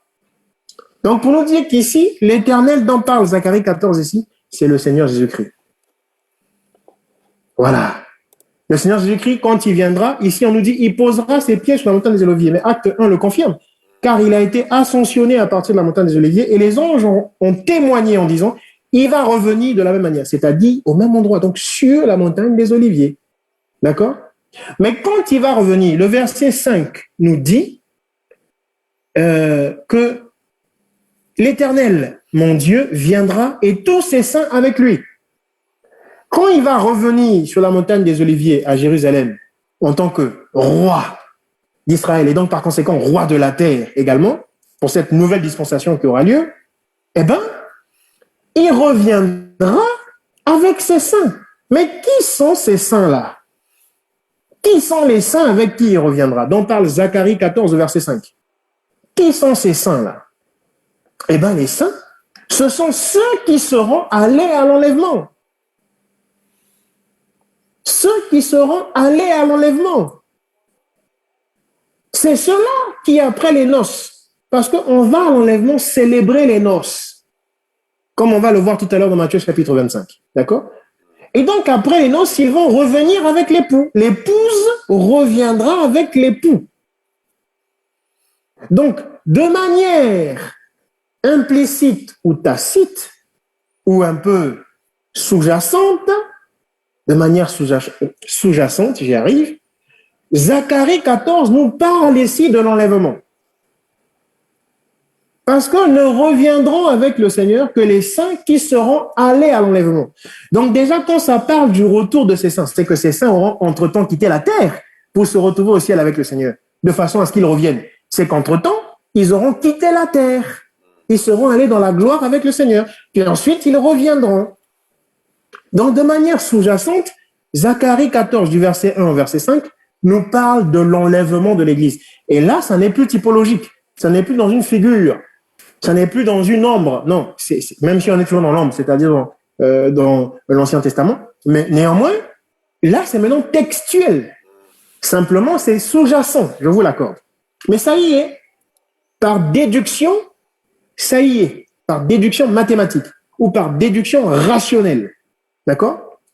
Parce que si on dit que, je sais pas moi, vos parents sont allés au travail et quand ils reviendront à la maison, ils reviendront avec certains de leurs enfants. Mais s'ils reviennent, c'est qu'entre-temps, ils ont enlevé les enfants de la maison et sont allés avec eux au travail. De façon qu'on peut dire, ils reviendront à la maison avec certains enfants. Donc, si on se contente de dire, ils reviendront à la maison avec certains enfants, nous pouvons déduire, ce qui est somme toute logique et cohérent, que donc, il a fallu, avant qu'ils ne reviennent avec les enfants, il a fallu que se produise le fait qu'ils aient pris les enfants, ils aient enlevé, entre guillemets, par enlever, il faut simplement comprendre, prendre, ils aient enlevé les enfants de la maison pour les emmener au travail, afin de pouvoir revenir avec eux. D'accord? Donc, c'est sous-jacent. C'est sous-entendu. Voilà. Zacharie 14. Alors, on voit que ce soit par la typologie, que ce soit de manière textuelle, l'Ancien Testament parle bel et bien, parle bel et bien de l'enlèvement de l'Église. Parle bel et bien de l'enlèvement d'Église. D'accord? Et encore, je ne vous prends pas la typologie de Joseph avec ses frères. C'est pas la peine que j'entre trop là-dedans, d'autant que c'est un langage dont je sais très bien que beaucoup d'entre vous ne comprennent absolument pas. D'accord? Mais j'aurais pu prendre aussi, juste comme ça, pour votre information, j'aurais pu prendre aussi la typologie de Joseph avec ses frères. On aurait vu l'enlèvement là-bas. D'accord? On aurait vu l'enlèvement là-bas. Alors, et d'ailleurs, je l'avais annoncé dans Genèse. C'est Genèse 2. J'oublie toujours. Moi, je ne retiens pas vos histoires de Genèse 1 million, verset 10 000. C'est Genèse 2 où il dit, voilà, l'homme quittera son père et sa mère et s'attachera à sa femme, etc., etc. Je crois que c'est Genèse 2, 24. D'accord. Est-ce que tu peux relire ça même si tout le monde connaît ça, hein, en vérité, hein, tout le monde est censé connaître ça, mais c'est pas grave. Est-ce que tu peux relire, juste pour le plaisir? Genèse 2, verset 24, c'est pourquoi l'homme quittera son père et sa mère et s'attachera à sa femme et ils deviendront une seule chair. L'homme dont il est question ici, Genèse 2, 24, en vérité, c'est Jésus-Christ homme. Selon qu'il est dit dans Éphésiens 5 là-bas, que quand je parle de l'homme et de la femme, Éphésiens 5 du verset 31 au verset 32, voilà au moins l'un des rares versets que j'arrive à retenir, du verset 31 au verset 32, il dit, quand je parle de l'homme et de la femme, il s'agit en vérité de Christ et de l'Église. D'accord? Il s'agit en vérité de Christ et de l'Église. Donc, Genèse 2, 24, c'est pourquoi l'homme quittera son père et sa mère, dont on a partagé dernièrement quand on a fait l'exhortation aux femmes. L'homme quittera son père, et il il y a différents parlers. Souvenez-vous-en. Hein? 1 Corinthiens 6, 14. Différents parlers. Si je viens à vous, je pourrais parler en doctrine, plutôt 1 Corinthiens 14, 6, pardon. En doctrine, en prophétie, en connaissance ou en révélation. Il y a les 4 parlers, d'accord? Et un verset peut être abordé suivant les 4 parlers et même plus encore. Ok? D'autres aspects que même les 4 parlers ne prévoient pas forcément. D'accord? Donc, l'homme quittera son père et sa mère. J'avais pris un parler la dernière fois quand on a fait l'exhortation aux femmes. J'ai développé ça selon un certain parler. C'était la connaissance, le parler de la connaissance. Et là, j'entre dans le parler de la révélation. Et dans le parler de la révélation, l'homme quittera son père et sa mère, ça veut maintenant dire autre chose. C'est plus une affaire de l'homme et de femme sexués, physique, mâle et femelle, masculin, féminin. Non. C'est maintenant une affaire de Christ et de l'Église. L'homme quittera son père et sa mère. C'est Christ qui quitte la gloire, qui entre dans le dépouillement, qui vient chercher la femme, c'est-à-dire l'Église. C'est ce que dit 1 Thessaloniciens 4. L'époux va venir, va s'arrêter dans le ciel et nous, l'épouse, du moins une partie de l'épouse, va partir à la rencontre de l'époux. Voilà. Et on ne fera plus qu'un. Dans le mystère de la divinité. D'accord? Donc c'est ça. L'homme quittera son père et sa mère. Là aussi, on voit l'enlèvement là-dedans. Je ne vais pas trop toucher ça, je ne vais pas trop entrer dedans. Bon, la profondeur appelle la profondeur, mais je suis obligé de me brider. Parce que malheureusement, je vais laisser plus d'un sur le carreau si je vais trop là-dedans. D'accord? Et ce que je ne souhaite pas. Voilà. Alors, donc l'ombre parle de l'enlèvement. Paul n'est pas le seul, loin de là. L'ombre parle de l'enlèvement. L'enlèvement de l'Église est une réalité. L'enlèvement de l'Église est une vérité divine. L'enlèvement de l'Église est la parole de Dieu. Et ça s'accomplira. Ça s'accomplira quand? Avant la 70e semaine de Daniel. Pour ceux que ça intéresse, et je dis toujours, d'autres vont même dire, ah, mais il fait sa publicité. C'est pas grave. De toute façon, si moi au moins je ne la fais pas, qui la fera? Donc à la limite, pourquoi ne pas la faire? Même si le but ici, évidemment, c'est de ne pas la faire. Mais je vous renvoie souvent à la chaîne CEP TV, les émissions que nous avons fait conjointement avec mon pasteur et bien mes frères S. Je vous renvoie souvent à ça. Là-bas, on a parlé sur toutes ces choses, sur tous ces sujets. Quand vous fouillez là les vidéos qui sont CEP TV, les vidéos de Kukayengo avec Sébastien Yes, vous verrez ces choses-là. Par exemple, sur les 70 semaines de Daniel, on a fait quelques séries de vidéos là-dessus, d'accord? Donc, avant la 70e semaine de Daniel, le temps faisant défaut ici, je ne vais pas entrer dedans, mais avant la 70e semaine de Daniel, l'enlèvement va se produire. Avant la 70e semaine de Daniel. Parce que c'est le temps de l'épouse, de cette partie de l'épouse qui va à l'enlèvement. Le temps de cette partie de l'épouse qui va à l'enlèvement s'appelle la parenthèse. Dans ce qu'on appelle les 70 semaines de Daniel, que le Seigneur a prévu pour le rétablissement de toutes choses sur la terre, il y a dans ces 70 semaines de Daniel un moment qui n'est plus un temps, qui n'est plus un moment, qui n'est plus temporel. Ça s'appelle la parenthèse. C'est le temps que va durer l'Église. Le temps que va durer l'Église sur terre jusqu'à l'enlèvement. Ce temps-là, c'est-à-dire depuis la naissance de notre Seigneur Jésus-Christ dans la chair, d'accord? Depuis environ 2000 ans, né par Marie, tout ça, donc fils de Marie. Depuis cette période-là, jusqu'à ce que l'Église soit enlevée, prophétiquement parlant, c'est considéré comme étant une parenthèse, c'est-à-dire un temps qui est en dehors du temps. Un temps qui est en dehors des 70 semaines de Daniel, qui n'est pas compté, numériquement parlant, dans les 70 semaines de Daniel. C'est pour ça qu'on appelle ça une parenthèse, ou encore des guillemets. C'est comme des guillemets que le Seigneur a ouverts, où il a stoppé le temps. Et ça, on peut voir ça aussi dans la typologie, c'est-à-dire dans l'ombre. On peut prendre l'image de Gabaon. Quand le peuple de Gabaon a dû entrer dans l'alliance et dans la promesse d'Israël, a dû être racheté par Israël, Josué a arrêté le soleil, la course du soleil. Bon, d'aucuns vont dire que c'est la course de la terre parce que soi-disant le soleil est immobile. Bon, c'est pas grave que ce soit le soleil qui bouge ou la terre. En tout cas, il y a la course de l'un ou des deux astres là, ou de deux de ces planètes qui a été arrêtée. En tout cas, le temps a été arrêté. Le temps s'est arrêté. Il a fallu que Gabaon puisse entrer parmi le peuple d'Israël pour que le soleil reprenne, entre guillemets, sa course. D'accord? Et cette image-là, c'est pareil avec l'Église. Le temps que l'Église n'aille à l'enlèvement, déjà depuis sa naissance, donc la naissance de l'Église jusqu'à son enlèvement, le soleil s'est arrêté. Le temps ne compte plus. C'est une sorte de parenthèse dans les 70 semaines de Daniel. Pour mieux comprendre ça, eh ben, je vous renvoie, Seb TV, Kukayengo, 70 semaines de Daniel, ou Sébastien Yes, 70 semaines de Daniel. D'accord? Sur YouTube. Bref. Donc, c'est ça. L'enlèvement se déroule avant la 70e semaine. D'accord. C'est ça. Et par voie de conséquence, il est évident que ça se déroule avant la grande tribulation. On va aller prendre un verset, parce que les 70 semaines étant tellement costaudes que si j'entre dedans, on est mal, comme dit la pub, hein, on est mal patron. Hein, la pub des autres, là. Bon. Mais on va prendre quelque chose où on sera moins mal, d'accord? On va prendre le livre de l'Apocalypse pour montrer que l'ombre parle de l'enlèvement, la réalité aussi parle de l'enlèvement. Et dans la réalité, c'est pas que Paul. La réalité parle de l'enlèvement. On va prendre l'Apocalypse. L'Apocalypse parle de l'enlèvement d'Église.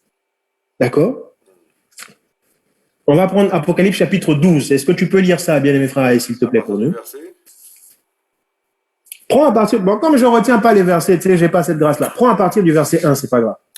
Alors, prends à partir du verset 12, à partir du verset 1, la Bible dit « Un grand signe apparut dans le ciel. C'était une femme enveloppée du soleil, la lune sous les pieds et une couronne de 12 étoiles sur la tête. Elle était enceinte et elle criait, car elle était en travail, dans les douleurs de l'accouchement. Un autre signe apparut dans le ciel. C'était un grand dragon rouge feu qui avait 7 têtes et 10 cornes, et sur ses têtes 7 diadèmes.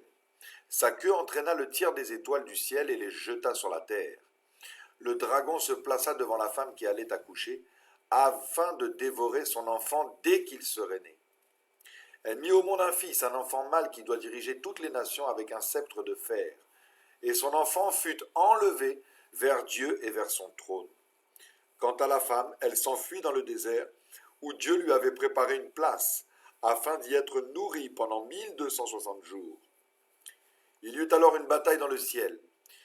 Michael et ses anges combattirent contre le dragon. Le dragon et ses anges combattirent aussi. Mais ils ne furent pas les plus forts, il n'y eut plus de place pour eux dans le ciel. Il fut jeté dehors, le grand dragon, le serpent ancien, appelé le diable et Satan, celui qui égare toute la terre. Il fut jeté sur la terre, et ses anges furent jetés avec lui. Puis j'entendis dans le ciel une voix forte qui disait « Maintenant le salut est arrivé, ainsi que la puissance, le règne de notre Dieu et l'autorité de son Messie. En effet, il a été jeté dehors, l'accusateur de nos frères et sœurs, celui qui les accusait jour et nuit devant notre Dieu. Ils l'ont vaincu grâce au sang de l'agneau et grâce à la parole de leur témoignage, et ils n'ont pas aimé leur vie au point de craindre la mort. C'est pourquoi réjouis-toi, ciel, et vous qui habitez le ciel. Mais malheur à vous, habitants de la terre et de la mer, car le diable est descendu vers vous, animé d'une grande colère, sachant qu'il lui reste peu de temps.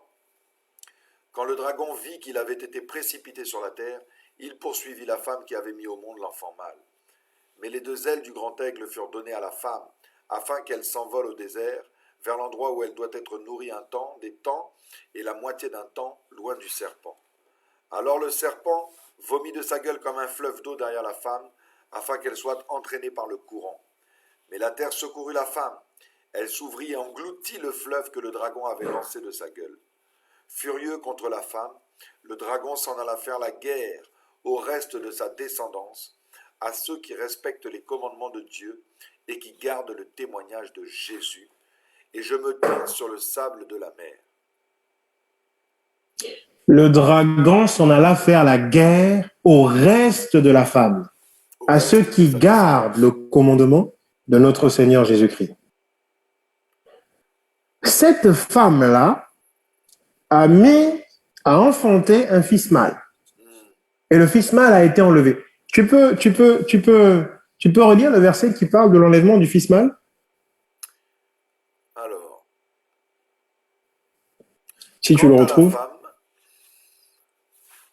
Donc, elle mit au monde, oui, verset 5, elle mit au monde un fils, un enfant mâle qui doit diriger toutes les nations avec un sceptre de fer.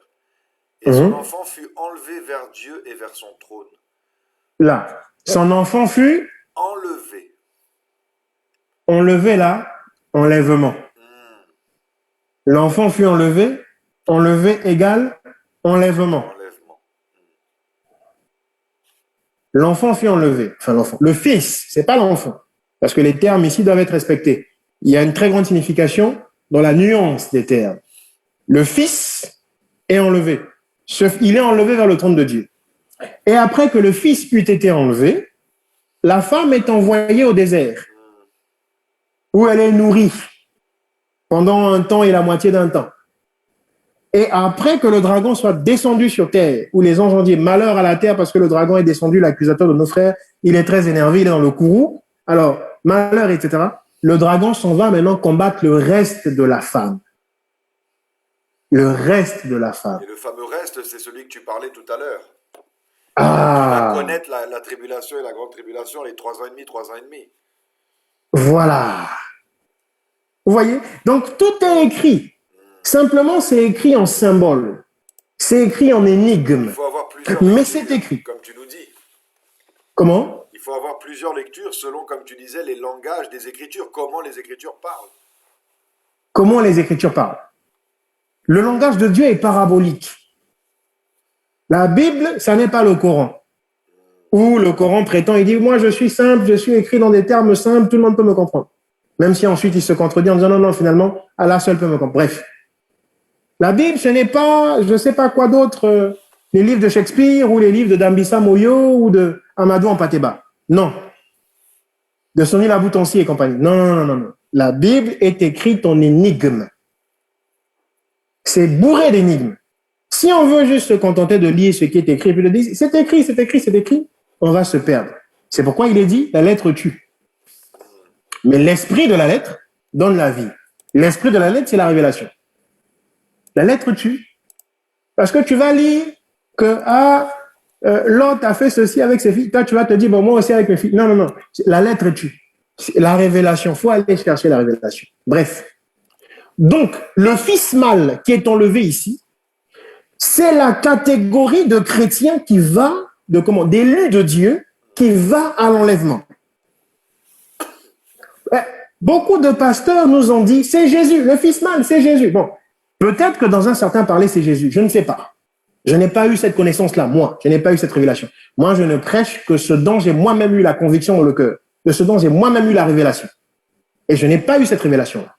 Peut-être que c'est Jésus, peut-être que c'est pas Jésus. Si c'est Jésus, c'est peut-être dans un autre parler. Je ne sais pas. Mais ce que je sais, dans le parler dans lequel je suis, il ne s'agit pas de Jésus-Christ. Ce fils-là qui est enlevé, c'est la catégorie de chrétiens qui va à l'enlèvement, la catégorie des élus. Ce quand je dis chrétiens ici, les réprouvés ne sont pas compris dedans. Encore une fois, je me répète, mais c'est pour votre compréhension que je le fais. La répétition est salutaire à la compréhension. D'accord? Et le reste de la femme que le dragon s'en va combattre, qui observe les commandements, etc., etc., c'est la catégorie d'élus qui passent par la grande tribulation. Comme on l'a déjà vu dans Apocalypse chapitre 7. Dans Apocalypse chapitre 7, qu'on ne va pas lire, faute de temps, mais que, évidemment, vous pouvez lire, vous qui nous suivez, chez vous, Apocalypse chapitre 7, vous verrez qu'il y en a là qui sont morts, tués par le dragon, et qui ont revêtu les robes blanches, et qui crient, qui disent, jusqu'à quand, Seigneur, nous feras-tu justice? Jusqu'à quand? Jusqu'à quand, Seigneur? Ils implorent le courroux de Dieu contre le dragon, parce qu'ils ont été tués par le dragon, mais ils ont revêtu leurs robes blanches, et ils sont sauvés. Il n'en demeure pas moins qu'ils sont passés par la grande tribulation. Donc, l'Apocalypse, on parle. Et le Seigneur lui-même, au jour de sa chair, quoi de mieux que la parole du Seigneur lui-même? Là, c'est pas un apôtre, parce que les apôtres encore peuvent se tromper, ça arrive. Paul s'est trompé, même si ça peut vous choquer. Ça va choquer les religieux de m'entendre dire ça. Paul s'est trompé, mais pas que Paul. Pierre s'est trompé. Jacques s'est trompé. Jean, tous se sont trompés comme nous aujourd'hui. Nous nous trompons. Le frère Kukayengo aussi se trompe. Des fois dans ses prédications. Dit aussi des erreurs dans ses prédications. Et c'est le cas de tout le monde. Tout prédicateur dit nécessairement des erreurs dans sa prédication. Parce que seul Dieu ne se trompe pas. Voyez? Donc les Paul, les Jacques et les gens se sont tous trompés. Mais Jésus, qui est notre Dieu, ne s'est pas trompé. Et là, il se trouve que Jésus lui-même, au jour de sa chair, l'a dit dans Matthieu chapitre 25. Bien-aimé frère AS, je te prie de nous faire encore la lecture, s'il te plaît. Alors, Matthieu 25. Matthieu chapitre 25. Alors, là, c'est pareil, hein, je ne connais pas le verset. Mais tu sais, c'est la parabole des 10 vierges. En général, il y a des sous-titres dans nos Bibles, hein, parabole des 10 vierges. Donc, si tu repères le sous-titre, tu peux déjà commencer. Généralement, c'est les premiers versets, hein, de 1 à 12 là-bas. Alors, Vas-y, Matthieu vas-y. 25, la Bible dit: Alors le royaume des cieux ressemblera à ces 10 jeunes filles qui ont pris leur lampe pour aller à la rencontre de l'époux. 5 d'entre elles étaient folles et 5 étaient sages. Celles qui étaient folles ne prirent pas d'huile avec elles en emportant leur lampe, tandis que les sages prirent avec leur lampe de l'huile dans des vases. Comme le marié tardait, toutes s'assoupirent et s'endormirent. Au milieu de la nuit, on cria: Mais voici l'époux, allez à sa rencontre. Alors toutes ces jeunes filles se réveillèrent et préparèrent leurs lampes. Les folles dirent aux sages: Mais donnez-nous de votre huile, car nos lampes s'éteignent. Les sages répondirent: Non, il n'y en aurait pas assez pour nous et pour vous. Allez plutôt chez ceux qui en vendent et achetez-en pour vous. Pendant qu'elles allaient en acheter, le marié arriva. Celles qui étaient prêtes entrèrent avec lui dans la salle des noces, et la porte fut fermée. Plus tard, les autres jeunes filles vinrent et dirent: Seigneur, Seigneur, ouvre-nous. Mais il répondit: Je vous le dis en vérité, je ne vous connais pas. Non, continue, continue. Verset 13. Restez donc vigilants, puisque vous ne savez ni le jour ni l'heure où le Fils de l'homme viendra. Ce sera en effet pareil au cas d'un homme qui, partant pour un voyage, appela Bon, c'est ses bon, serviteurs. c'est bon. Ok. Non, non, c'est bon, merci. Alors, tu vois que cette parabole est dite en rapport avec la venue du Seigneur. Pour ne pas dire le retour du Seigneur. Cette parabole est dite en rapport avec le retour du Seigneur. C'est une des paraboles souvent qui est prise s'agissant de l'enlèvement de l'Église. Et il y a 10 vierges. Et les 10 vierges sont toutes les femmes du maître de maison, qui ici est le Seigneur. Et les 10 vierges sont une représentation des élus de Dieu, des chrétiens. Donc le maître a 10 épouses, il a 10 femmes. Eu égard à cette parabole-là. Et parmi les 10 femmes, les 10 fiancés en tout cas, il y a 5 qui avaient suffisamment de, d'huile dans leur lampe. Les 5 autres, et ces 5-là qui avaient suffisamment d'huile, sont appelés les sages, les vierges sages. Là où les autres qui avaient moins d'huile dans leur lampe sont appelés les vierges folles. Les vierges folles. Les 5 ont été retenus. On va faire très court parce que, en fait, l'enlèvement de l'Église, c'est tout un séminaire. On peut prêcher dessus même 1 an. Ou simplement, on peut le résumer aussi en 4 prédications. Mais là, on n'a pas 4 prédications, on n'en a qu'une seule. Donc, on va devoir sauter beaucoup de choses. On va devoir ne pas toucher beaucoup de choses. Et aller à l'essentiel. Et encore. Et alors, les autres sont appelés les folles. Et les folles n'ont pas assez d'huile. Et elles sont restées au dehors. Parce que du coup, elles ont dû sortir de la maison. Entre-temps, pour elles, tout ça, ce sont des symboles et ce sont des mystères. La maison, c'est un mystère. Le fait qu'elle soit sortie de la maison en pleine nuit, c'est un mystère. Le fait qu'elles se soient toutes, les 10 vierges, assoupies, pas que les 5 folles, toutes étaient assoupies. Les sages comme les folles, elles étaient toutes assoupies. Ce sont des mystères. Hein? Si on prend Éphésiens 5 là-bas où il dit « Réveille-toi, toi qui dors, lève-toi entre les morts, Christ éclairera ». Bref, il y a beaucoup de mystères. Mais retenons simplement que, voilà, les autres sont restés dehors. Et il est dit, mais vous allez rester dehors là où il y a les bruits et les grincements dedans. Le dehors, là où il y a les bruits et les grincements dedans, le moment où il va commencer à avoir les bruits et les grincements dedans, c'est la grande tribulation. Et donc, les 5 folles traversent la grande tribulation. Alors que les 5 sages sont enlevés. Elles sont dans la maison. Elles ne sont pas dans le monde. Parce que le dehors, c'est l'image du monde. Et la maison, c'est l'image de la gloire. Elles sont dans la gloire. Elles sont enlevées du monde pour être dans la gloire. Avec l'époux. Et elles vivent les noces. Elles vivent les noces de l'agneau. Vous voyez? C'est ça. C'est ça. Donc le Seigneur lui-même au jour de sa chair nous parle de l'enlèvement. Et nous parle d'ailleurs des 2 catégories. Comme on peut avoir dans Apocalypse 7, Apocalypse 12, et ainsi de suite. Nous parle des 2 catégories. Ceux qui vont rater et ceux qui vont y aller. Donc c'est une réalité. Le Seigneur ne ment pas. Peut-être que Paul aurait pu mentir, mais le Seigneur, au moins, on ne peut pas dire que lui, il a menti. Vous voyez? Parce que Paul est un humain. Pierre est un humain. Mais le Seigneur, c'est pas un humain, c'est Dieu. Dieu qui a pris une forme d'homme. D'accord? Dans son dépouillement. Et il le dit. Tout ça pour dire que l'enlèvement est bel et bien une réalité.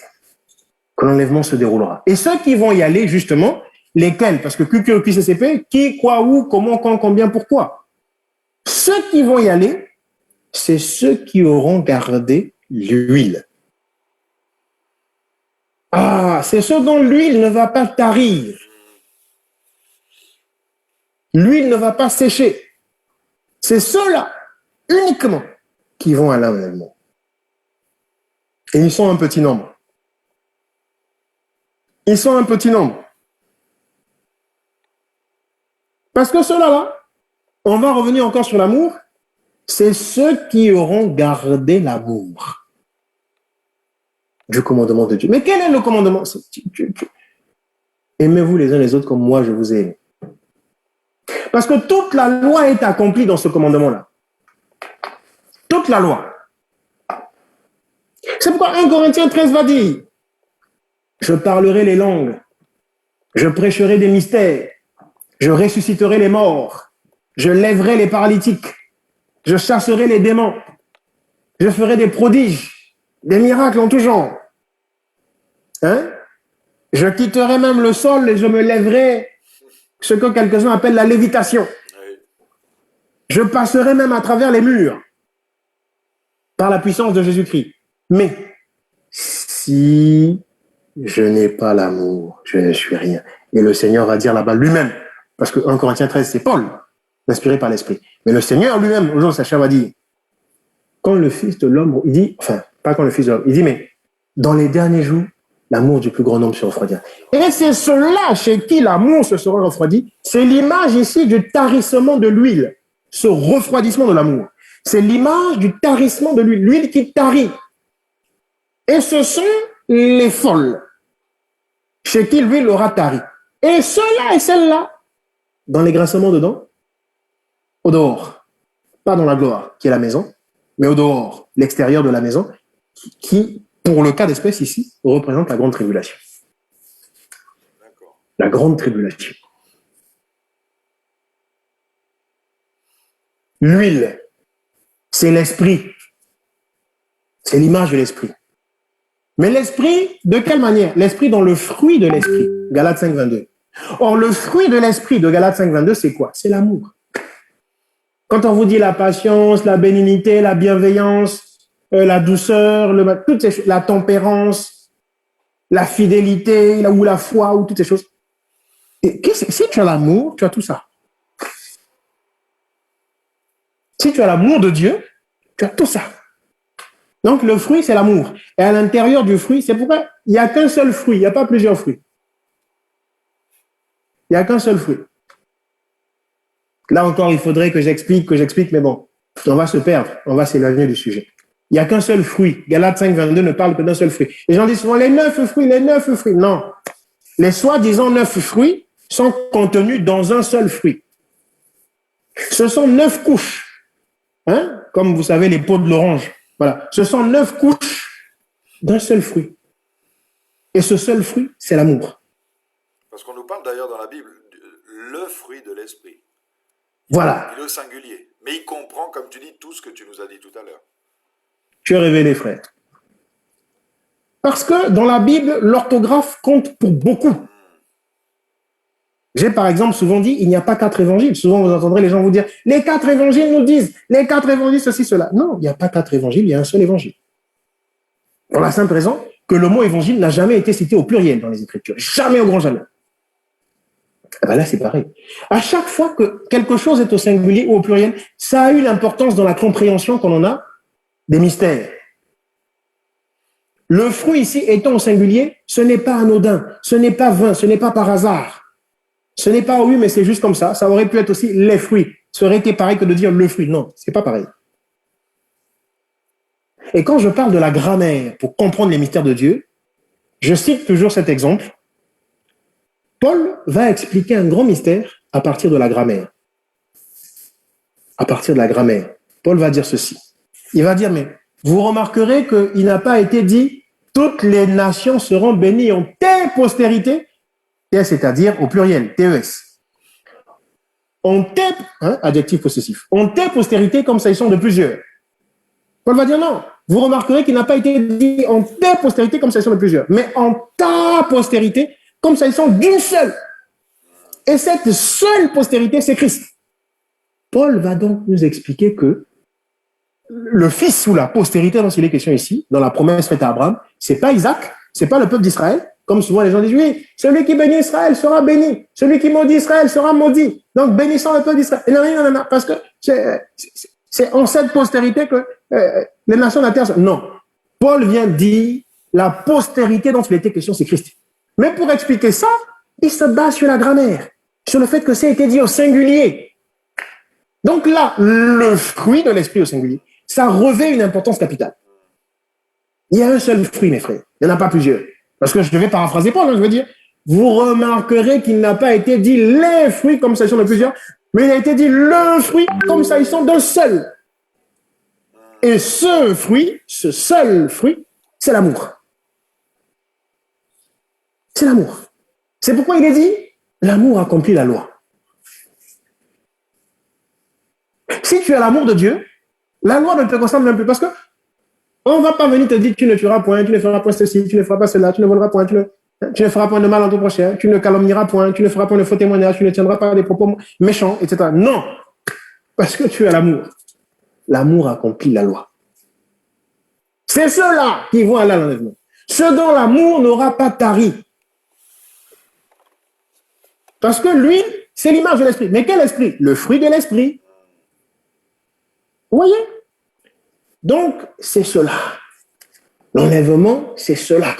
Alors, bien aimé frère Cédric, peut-être, est-ce que, voilà. rapidement, est-ce qu'il y a une différence entre l'enlèvement et l'avènement du Seigneur? C'est une très bonne question. Des fois, il y a confusion, il y en a qui peuvent prendre des similitudes ou des différences sur ces deux choses-là, ces deux aspects, l'avènement et l'enlèvement du Seigneur. Alors oui, c'est différent. Ce sont deux événements différents parce que l'enlèvement ne concerne pas le Seigneur. L'enlèvement, ne concerne pas le Seigneur. Dans le sens où ça ne s'applique pas au Seigneur, ça s'applique à l'Église. C'est-à-dire, c'est pas le Seigneur qui sera enlevé, c'est l'Église, l'épouse. C'est pas l'époux, c'est l'épouse qui sera enlevée. Donc l'enlèvement, c'est pour l'épouse. L'avènement, c'est pour l'époux, c'est-à-dire le Seigneur. Le Seigneur fera son avènement. Et les deux événements, l'enlèvement et l'avènement, sont concomitants. Ça va se faire en même temps. Okay. Ça va se faire au même moment. Donc il y a bien un lien, voilà. Il faut dissocier, comme tu dis, que l'enlèvement concerne l'Église et l'avènement concerne l'époux, le Seigneur. Voilà. Mais effectivement, il y a bien un lien. Ce lien est simplement le fait que ça va se faire concomitamment. Il y a une concomitance, c'est-à-dire, excusez-moi, en même temps, simultanément.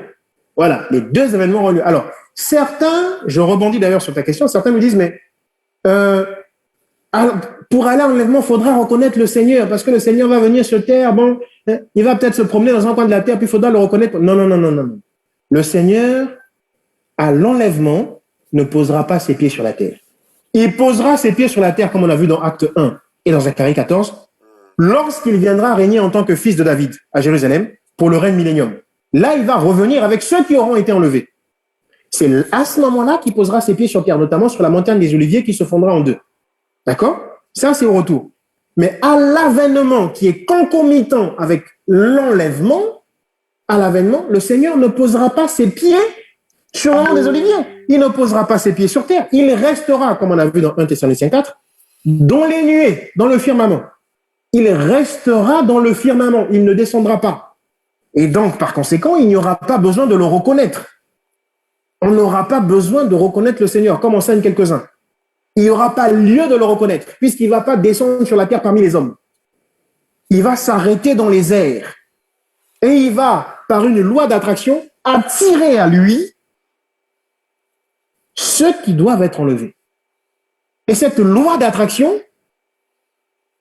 c'est l'amour. L'amour qui est en lui attirera ceux chez qui on trouvera l'amour. L'amour va agir comme un aimant avec l'amour. Et l'amour attirera l'amour. L'amour appellera l'amour. C'est ce qui va se passer.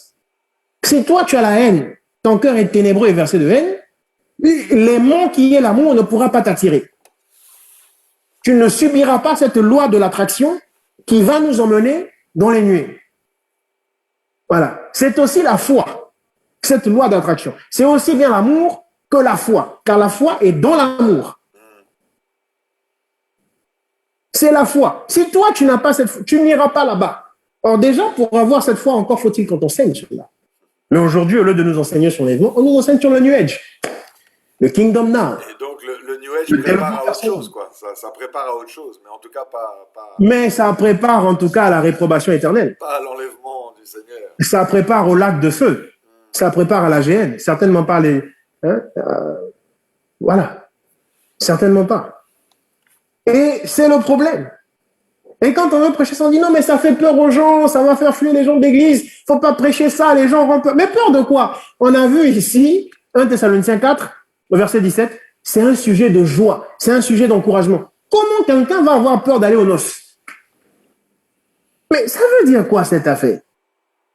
Tu vois l'affaire un peu, bien les frères S? Je sais pas si tu vois l'affaire. Toi, tu vas te marier, et on vient dire à ta femme qui va se marier, on dit non, non, non, mais si une femme, si on vient te dire que tu vas te marier, que tu vas célébrer le mariage, tu auras peur. Tu seras terrorisé. Enfin, qu'est-ce que c'est que ce truc? Qu'est-ce que c'est que ce truc? On marche sur la tête. On marche sur la tête. Vous voyez? Et c'est ça, la parole de Dieu. C'est ça, la parole de Dieu. C'est cela, la parole de Dieu. Donc voilà, je pense que nous sommes allés à l'essentiel et je pense que par rapport au temps imparti, nous sommes arrivés à échéance. Donc voilà.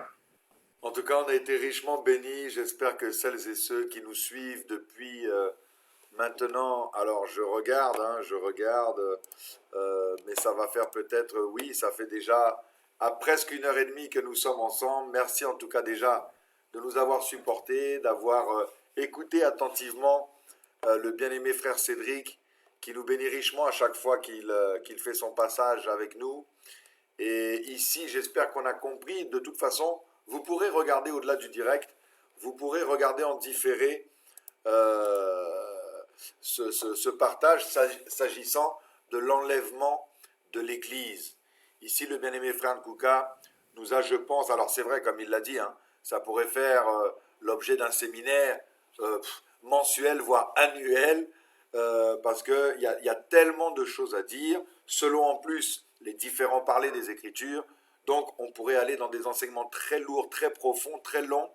Mais je crois qu'ici, l'exercice a été, peut-être pas difficile, mais en tout cas, l'exercice a été réalisé par notre bien-aimé frère, d'essayer de résumer le résumé, ce qui n'est pas facile, de synthétiser la synthèse, hein, s'agissant de l'enlèvement de l'Église. Mais on a compris des choses sont sorties de là, et je pense que ça a pu éclairer nos lanternes.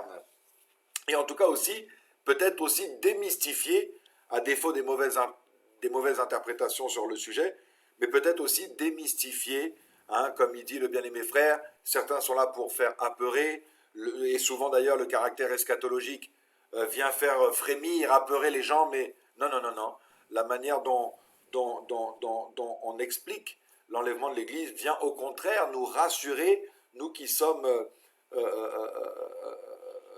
enfants de Dieu et de surcroît faisant preuve de foi. On doit être encouragé, comme dit l'Écriture, il nous a dit, hein, oui, vas-y, mon bien. C'est ce qu'on devrait désirer tous ardemment. Tous ardemment, tout à fait.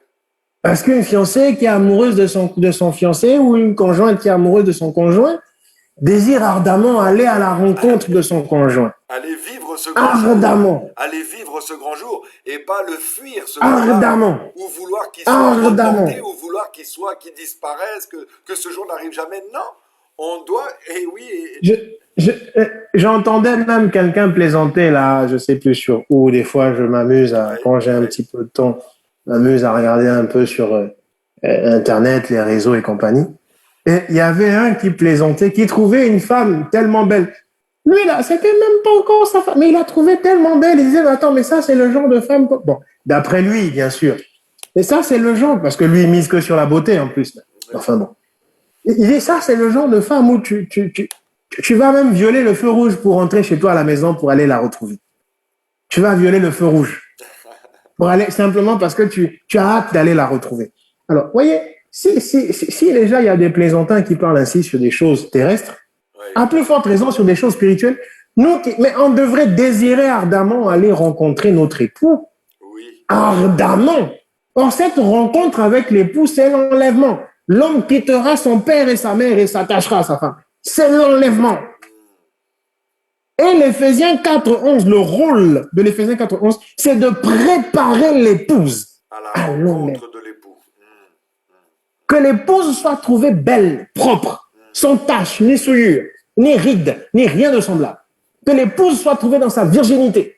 Prête. Que l'épouse soit trouvée avec son huile et sa lampe. C'est ça le rôle de l'Éphésiens 4.11. C'est de préparer à l'enlèvement. Dieu a établi l'Éphésiens 4.11, c'est-à-dire les comme docteurs, les comme pasteurs, les comme apôtres, les comme prophètes, les comme évangélistes, et j'en passe, pour préparer l'épouse à l'enlèvement de l'Église.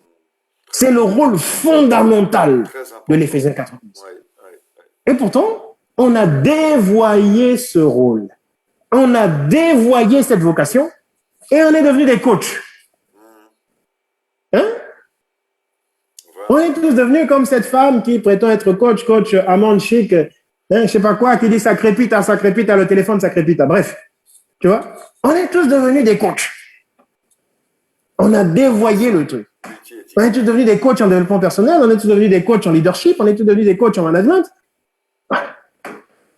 Mais peut-être, bien aimés frères, on ne prépare plus assez le peuple de Dieu à la rencontre de l'époux parce que, tout simplement, on ne parle plus assez de l'époux. Mais déjà, l'époux ne nous intéresse même plus.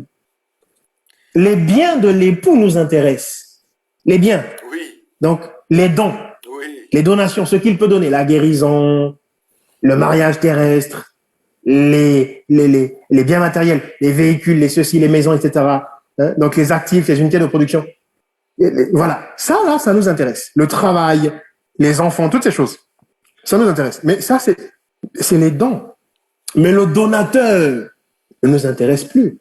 Or, Esther, et je vais terminer par là, Esther, la reine Esther, a été prise. Elle a débouté Vasti. Parce que lorsque le roi faisait le choix, il était proposé des biens à toutes les vierges du royaume qui avaient eu la grâce d'entrer dans la cour royale, dans le harem du roi. Toutes les vierges qui avaient eu la grâce d'entrer dans le harem du roi, il leur était proposé des biens matériels immenses. Et elles devaient toutes être les épouses du roi. Mais une seule devait trôner avec le roi. Une seule devait être la reine. Parce que les autres, c'était les concubines. Elles n'avaient pas le titre de reine. Celle qui n'allait pas être une concubine, mais la reine, le roi devait la choisir sur d'autres critères. Et Esther, comment elle a fait pour être choisie comme reine? Quand on lui a apporté les biens matériels, qu'on a apporté à toutes les autres qui étaient entrées dans le harem du roi, elle a dit non, gardez pour vous les biens matériels. Gardez. On lui a dit, mais c'est le roi qui a donné pour vous tous. Elle dit, non. Moi, là, il faut garder pour moi. Je n'en veux pas. Elle dit, moi, tout ce que je veux, c'est voir le roi. Sinon, les biens, là, c'est pas pour ça que je suis venu. C'est l'image du chrétien qui va à l'enlèvement. Il n'est animé que de l'amour du roi, son époux. L'amour du roi, son époux. Les biens du roi, les donations du roi ne l'intéressent pas. Il n'est motivé que par le donateur lui-même. C'est ça, la typologie que l'on obtient par la reine Esther. Ce sont là des mystères. Mais on veut pas ça. On veut, faut me prêcher les bisous, faut me prêcher les ceci. Ça, là, non, on veut pas. Et pourtant, c'est ça qui nous emmènera à l'enlèvement. Voilà. En tout cas, merci bien-aimé frère Nkouka, pour ce message. Alors, si on peut dire un message d'interpellation, un message de rappel, un message vraiment édifiant en tout cas. Et ben, écoutez, c'est peut-être particulier ce soir, mais on ne va pas vous annoncer une date précise. On vous laisse dans l'expectative Et quoi qu'il arrive, votre bien-aimé pasteur Sébastien sera là et il vous Amen. Amen. présentera et vous partagera des messages avec bien Amen. évidemment aussi ma chère et tendre, l'évangéliste positive, Laura. On sera à même de pouvoir partager selon l'inspiration de Dieu des thèmes tout aussi édifiants. Mais en tout cas, s'agissant de mon bien-aimé frère Nkouka, nous vous dirons, nous vous communiquerons s'il y a quelque chose, s'il y a un partage bientôt ou pas. Mais restez donc en A alerte. priori, il n'y en aura pas. A priori, j'ai plutôt tendance à leur dire adieu. Alors, quoi qu'il arrive, on verra ça plus tard. Voilà. Et puis, bonne soirée à toi, mon frère Nkouka. Merci encore à toi pour le temps que tu as pris. Merci beaucoup. Et on se dit à très bientôt. Soyez tous bénis. Amen.